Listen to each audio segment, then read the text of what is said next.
welcome fluffy bunnies to part one of the trip to Stratford. The stats are just about to come from the screen are totals for the run, not the stats shown on the Komoot Link, which is a cleaned up route. The run at Stratford was to see a friend, and you won't see all that on the Komoot Link as well.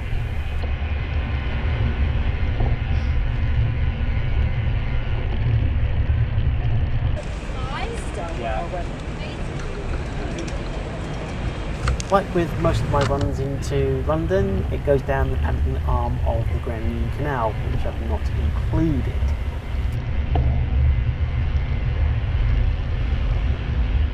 I've run this before. This is a trip that's going to Stratford, very close to Hackney Marshes, which is actually featured in another video of mine.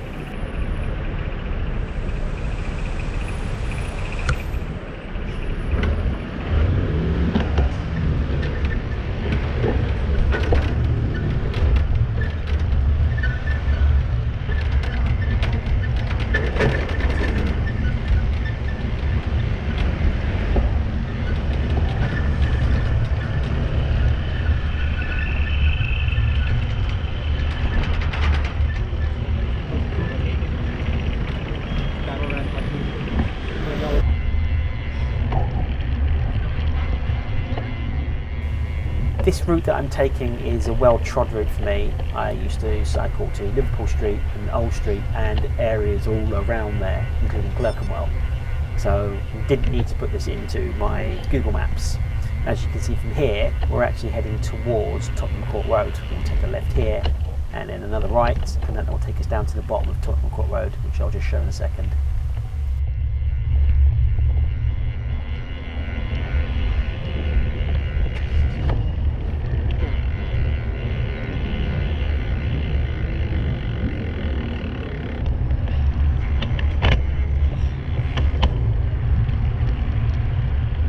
Here we are on Tottenham Court Road, the new station and its new layout with the Crossrail 2 intersection now put in place, and we're heading towards Clerkenwell.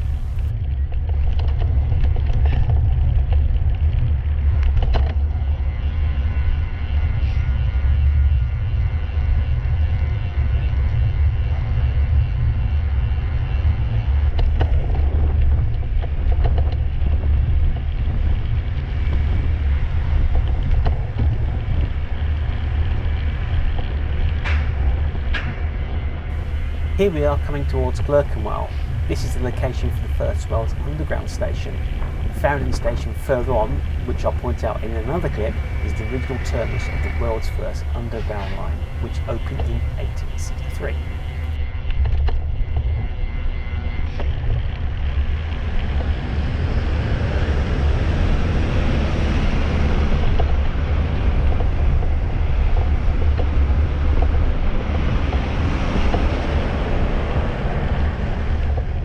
Clerkenwell is also regarded as the home of the gastropub revolution, with the original gastropub, the Eagle on Farringdon Road, widely credited as the pub that started this in the 1990s.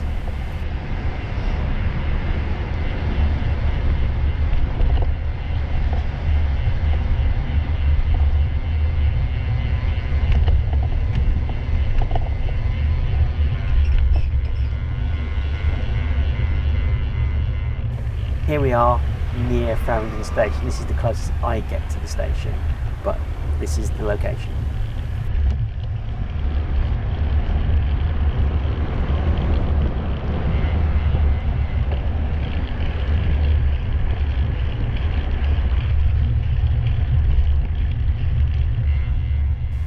Here we are at the calamity known as Old Street Roundabout. I used to work just off of Old Street in a building called the Featherstone, so I've managed to watch this calamity unfold into its completion. Surprisingly, the street has references going back to pre-Roman times. Its modern references was from about 1200 and was known as Elderstraat. By 1373, it was known as Leopoldstraat.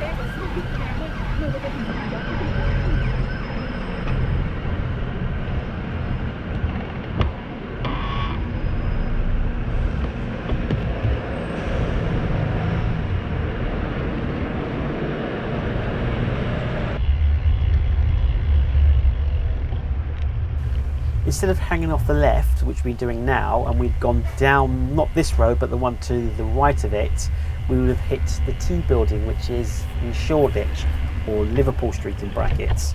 The T building is infamous or famous, whichever you want to put it, in the Pokemon movie. Ryan Reynolds, who's played Detective Pikachu, well, that was his home.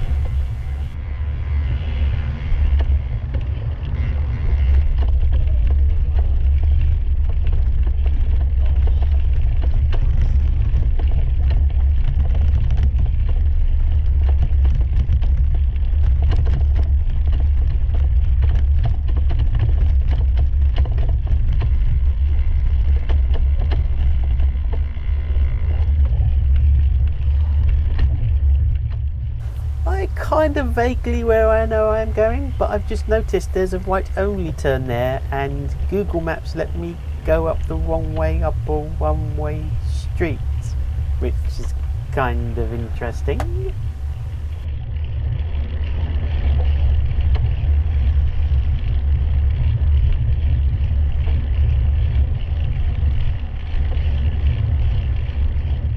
Something even a little bit stranger is that not only did Google Maps let me go there, but there's also a proper left forward on junction here for it, so you can go up there. Onto the postcard.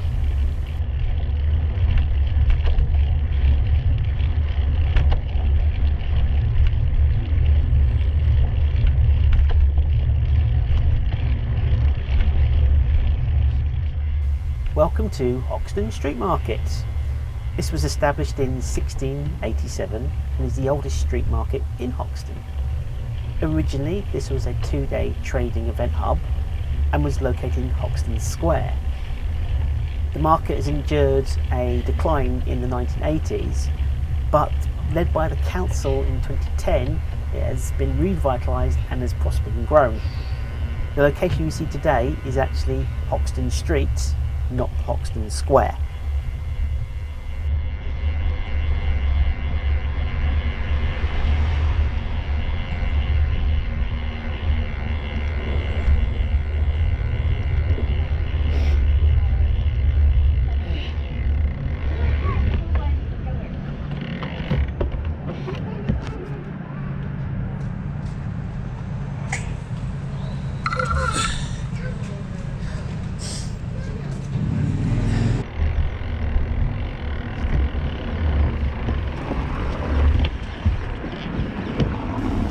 Here we are going into Victoria Park.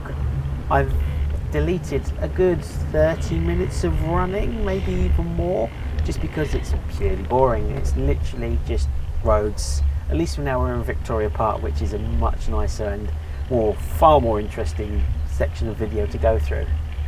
This is the largest park in Tower Hamlets, and it's visited by 9 million people each year, an amazing number. And this is a 230-acre site, and it was opened up in 1845.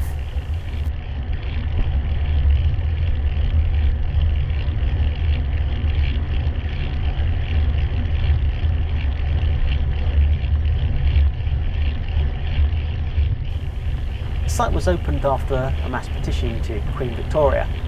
Some site was taken from Bonner Fields and a manor called Bonner Hall, which was demolished to make way for the park. The park became known as the People's Park. There was a bathing pond, later superseded by the Park Lido. The site became the place to go for political meetings and rallies.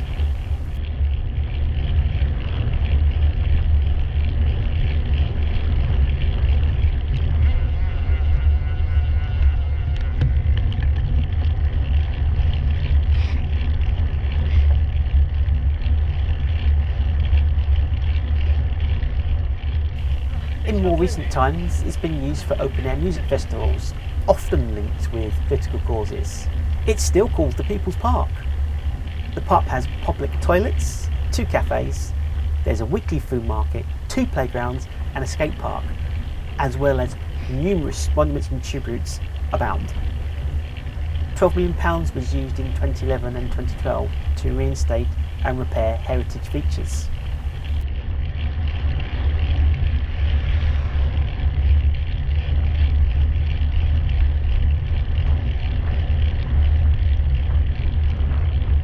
I'm going to leave the video running just through the park. It's great.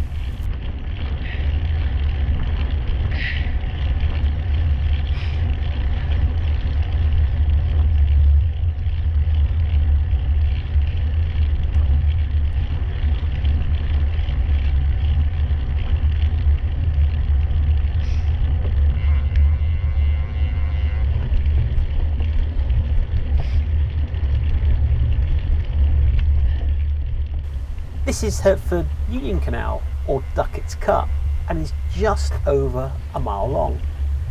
This links the River Lee with the Regent's Canal, which itself links up to the Grand Union Canal at Little Venice, Paddington. The canal was opened up in 1830, but failed to make any money, and was purchased by the Regent's Canal Company in 1857. By 1927, it was linked up to the Grand Union Canal.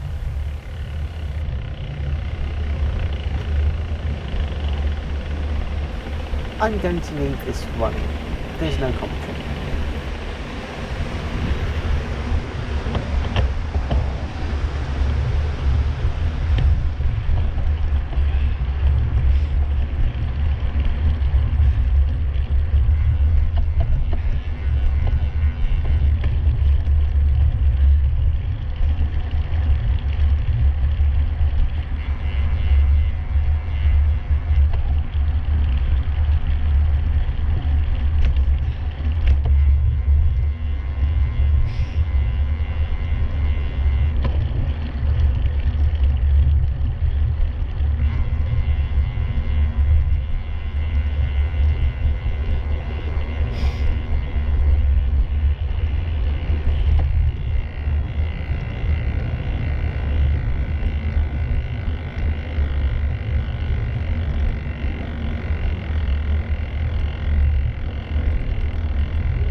I'm going to leave it here, fluffy bunnies. The rest of the journey is a route right round the Olympic Park, but you can't really see anything of it and it's just all roads.